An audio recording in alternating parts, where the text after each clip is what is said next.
Now, before this video starts, I want to take this opportunity to say a mega thank you to all of you. A few days ago, I thanked you all for helping me reach 800,000 subscribers. But guess what? Since then, you guys have been absolutely crazy, and we have now reached, at the time of the recording, or starting recording this video, 885,000. I mean, what a magical number that is! 885,000! So thank you ever so much to everybody who has subscribed, and also everybody who's watching and enjoying Hermitcraft Season 7. Anyway, I know what you're all waiting for. So last episode, I left you all with a mega cliffhanger. I am so sorry about that, but I had to. I had to for two reasons. I didn't want the surprise ruined for Grian, and I really didn't want to miss the opportunity of seeing him log back on and check out his messaging system. It left me waiting in his smeltery room for a long time. Eventually though, Grian did log back on. I've been stood here for about an hour, and about 10 minutes ago, Grian logged on. But I don't think he is in his hobbit hole base. I am so nervous of messing this up. Grian has one tropical fish in his chest. That's random. I shall take that. I'm bored. I shall also take some potatoes. Melon, you look so green and wonderful out there. Now, I have no idea what G-Man was up to, but probably some hero duties or door renovations. Some more time passed and I started to go a bit mad. At this moment in time, I've almost stopped hearing the bell.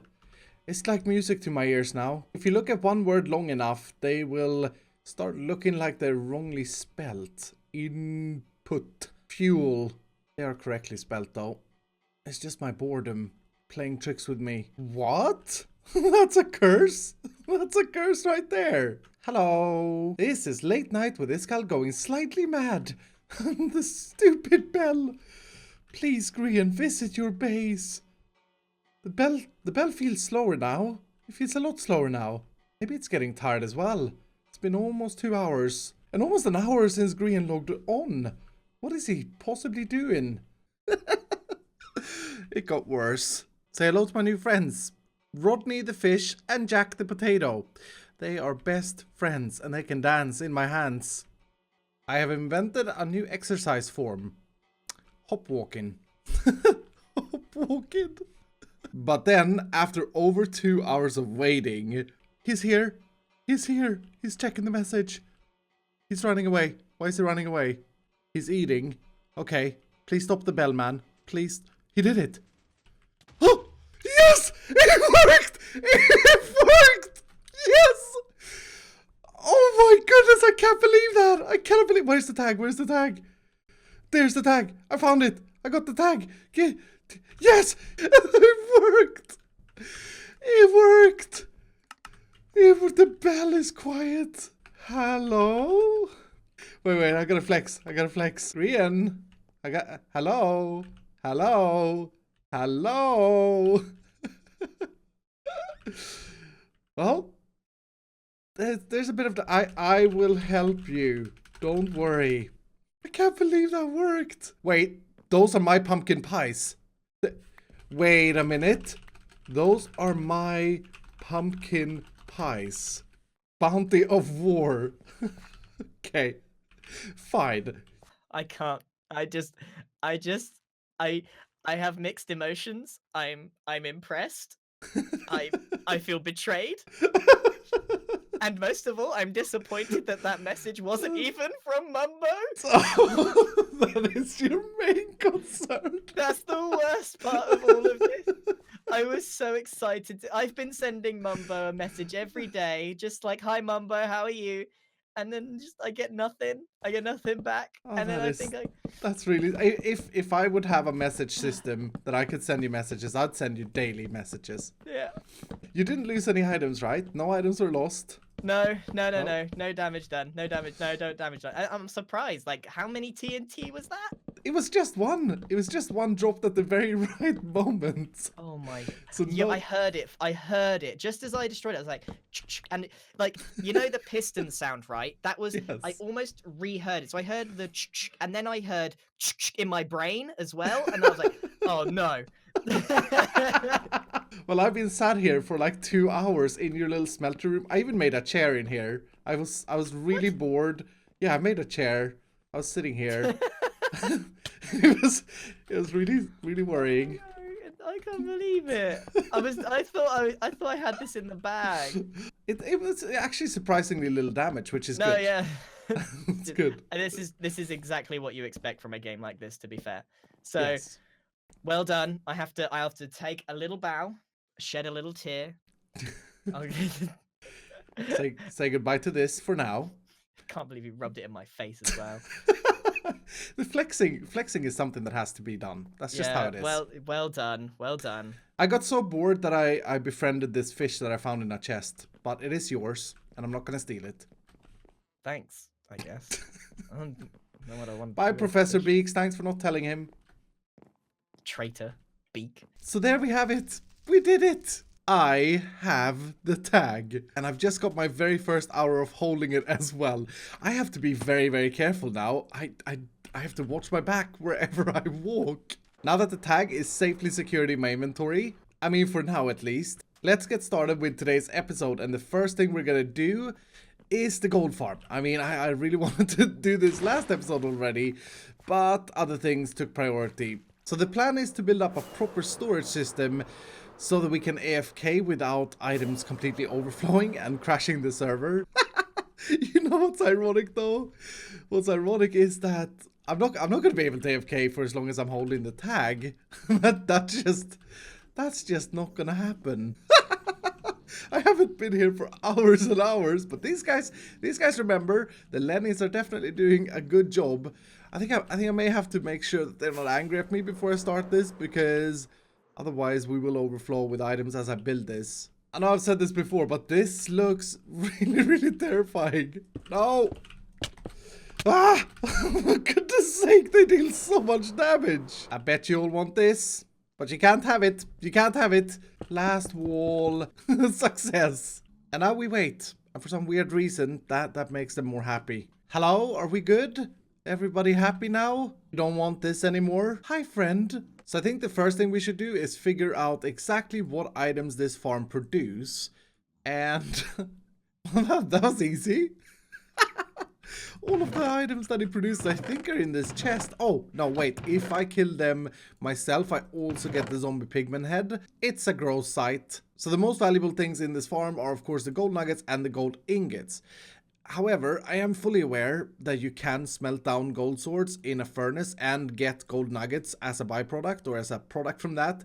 The only problem with that is, well, we then need to supply the farm with fuel, like 1 coal piece for every 8 gold nuggets.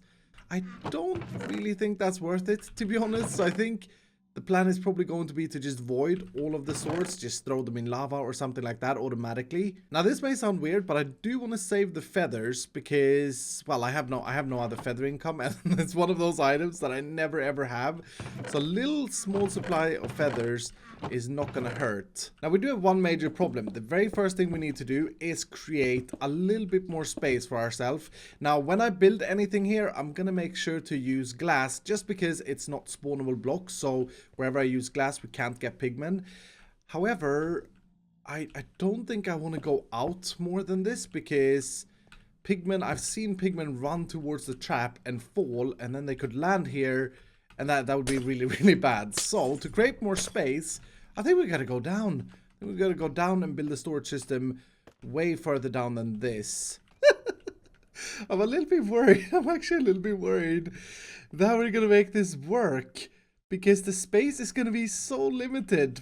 How big is this platform? 11. It's an 11 by 11 platform. And we have to sort out the items, right? So this is where the items comes out from the different killing chambers. And I think it's really important to not put these together. So we need to have 4 individual sorting modules for the 7 items, was it? Feathers, flesh, swords, chicken breasts, gold ingots, and heads. Yeah, that's 7. Okay, so I think I've come up with a plan for how I want to do this. So what we're going to do is we're going to have the items coming down in the middle like this. And then we're going to have 4 individual sorters reaching out to chests that I will place on the very edge of this platform. Because remember, I do not want to go about or outside this boundary box, because then pigmen can land on top of it. Hello? Actually, how did you get down here? I don't know. Maybe he spawned on a Schalke box, or he has magical powers. Is that what it is? Did you have, Mister? Did you have magical powers? Did you fly? You are distracting me. Okay. This is quite stupid, but Bobby here, we had a good chat, didn't we, Bobby? We had a good chat, and he then reminded me that instead of trying to squeeze everything into this 11 by 11 platform in order to make sure that Bobby's friends don't land on top of my sorters, I could just... This is so dumb. I could just make the platform bigger up here. Oh, this is bad, because I have been sat here for the past hour or so just trying to figure out how I want this to be. But is there anything stopping me from making this platform 3 bigger on all sides? I mean, I'd have to move these trapdoors, but I don't think that would hurt anything with the farm. I guess we'll see. I made the platform bigger, and time to take down the safety walls and try this out. Here we go. No, everything seems to be working. The only thing is that the zombies do track the iron golem, so I do have to place down the trapdoors once again.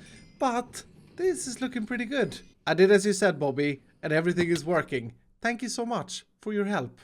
Also, why are you friendly?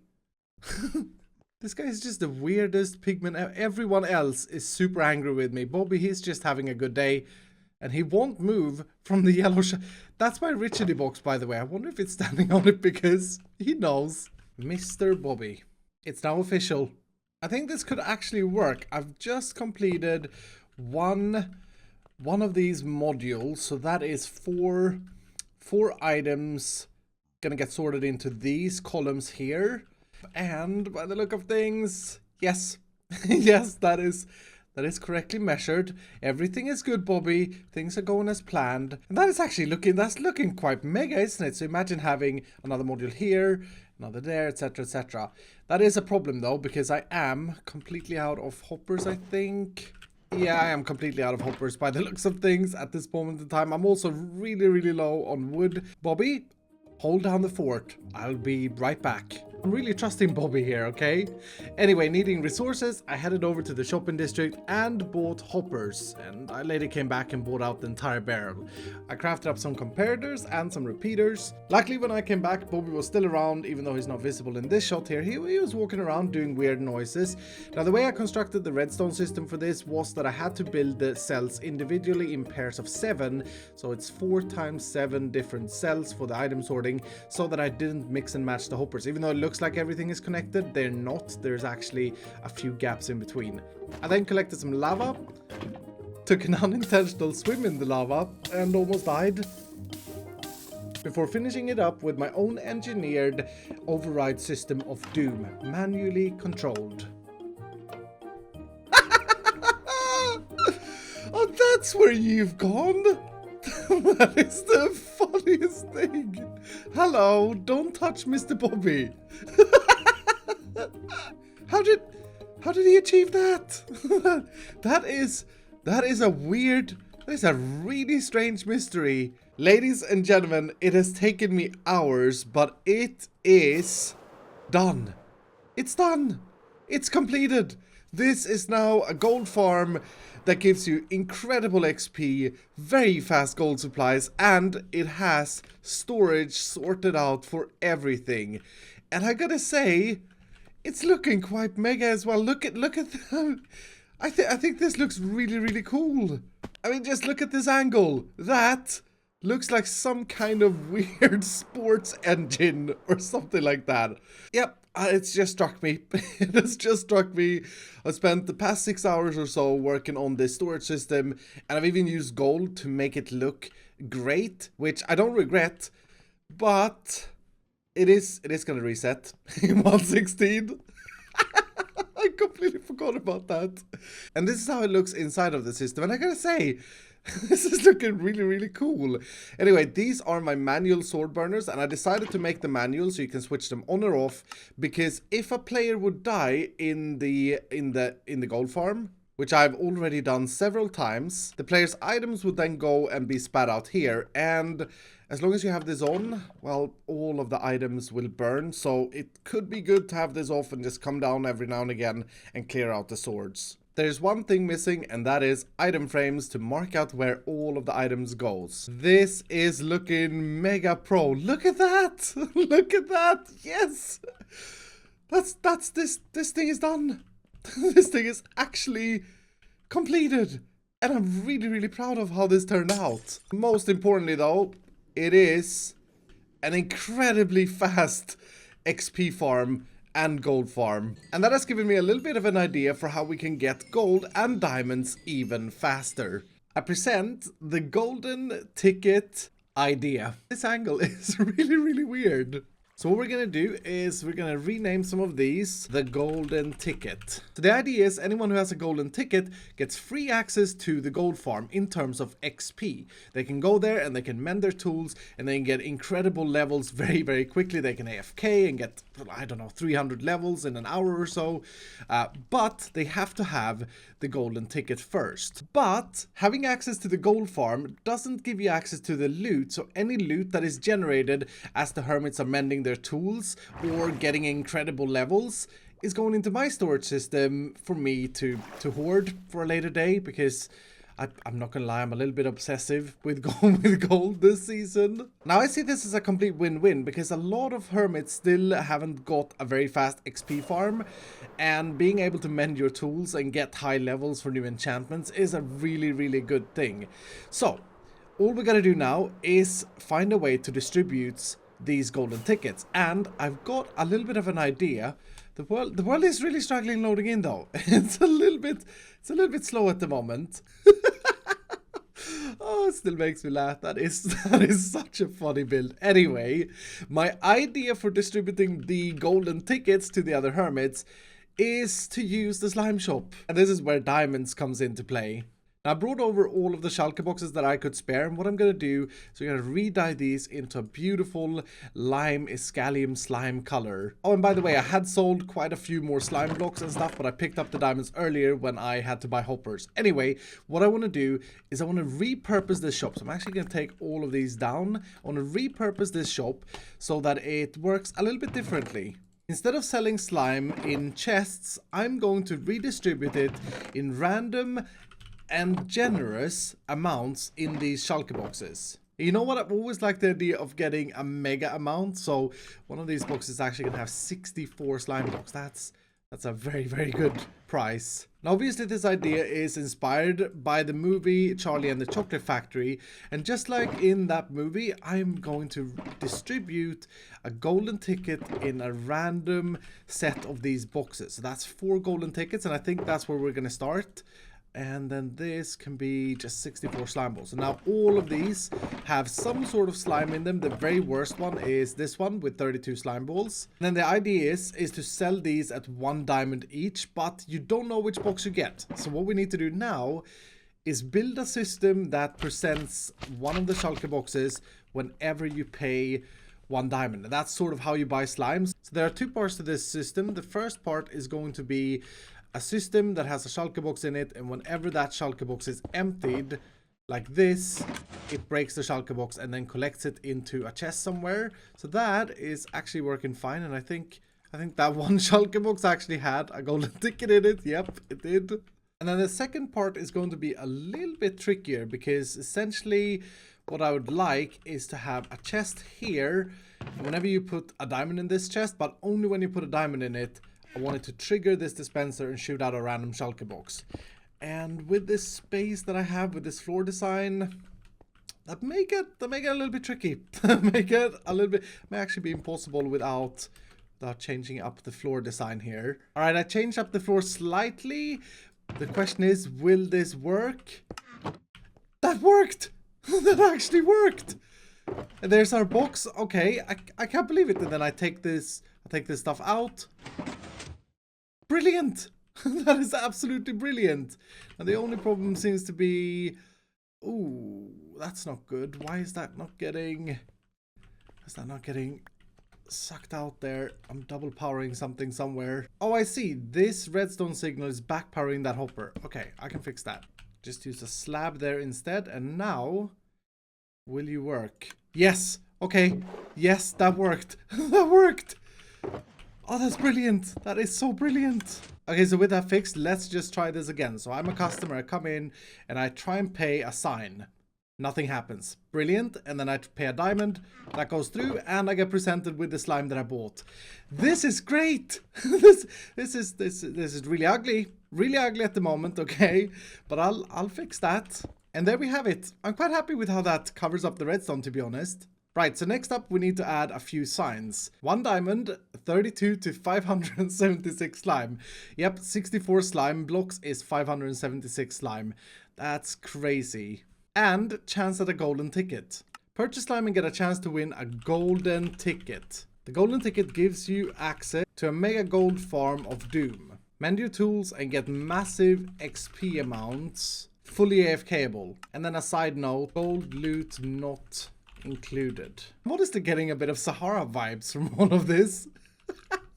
But I think that's understandable. I'll make sure to drop a message to the other hermits in Discord as well, just so they are aware, because I really do think that this is a great deal. So you walk in, you pay 1 diamond, and then you get a random box. Now all I gotta do is put these boxes into the system. And the way I do that is I put a chest back here, and I just put these in, and the dispenser will handle the randomness. So the dispenser will pick a random box out of those. And then once I've run out of boxes, I'll just come here and refill with more slime and more golden tickets, right? So let's just try this out. We put 1 diamond in and that is a bit awkward. Simple fix though, I'd cut off my own redstone. Here we go again, 1 diamond and boom. Nice. Nice. And we just spent 1 diamond and we got 12 slime blocks. This is working brilliantly. I'm so much in love with this. I really do hope that the other hermits are going to come here and buy lots and lots of slime. I should probably also add the coordinates of the gold farm. If you get a golden ticket, message Iskall for cords. Now it's truly looking like Sahara.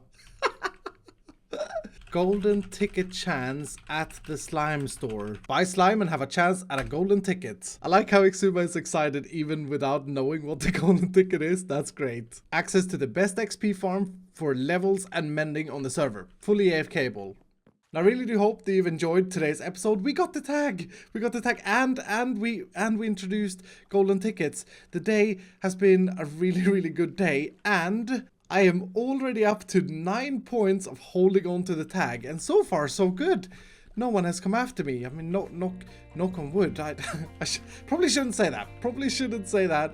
But anyway, like I said, I really do hope that you've enjoyed the video. If you did, do hit the like button down below. And if you are new, consider subscribing. And I'll see you dudes in the next episode.